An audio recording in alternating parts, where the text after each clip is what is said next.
Valiant Hearts by Ubisoft is a high-caliber puzzle platformer, available for PlayStation, Xbox, iOS, and Android. Set in the trenches of World War I, Valiant Hearts takes on a very classic but cartoony comic book look, one that's pleasant to the eyes and plays well. The soundtrack is mostly classical piano and violin, partnered with the deep, smooth, and silky voice of the narrator Dave Petit. Playing through Valiant Hearts made me feel as if a grandfather of sorts was telling me his own tragic war story, one that is deep and full of sentiment.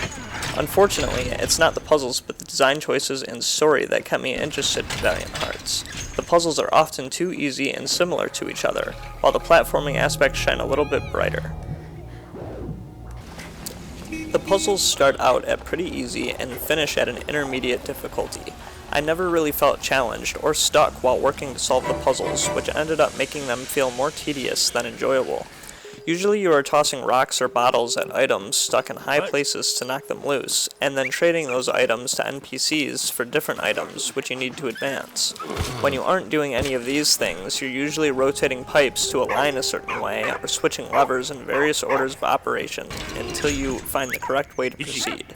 Sometimes you need to order your dog to fetch an item or pull a lever for you. If you've played a puzzle game before, there probably isn't anything new here. The platforming sections of the game have you running for cover from gunfire, dodging bombs, or hiding from enemy field of vision. The mini-boss fights are usually about well-timed throws of dynamite. Some levels feature a car chase where you must dodge obstacles and take out pursuing enemies. I found the car chase sections of the game the most enjoyable.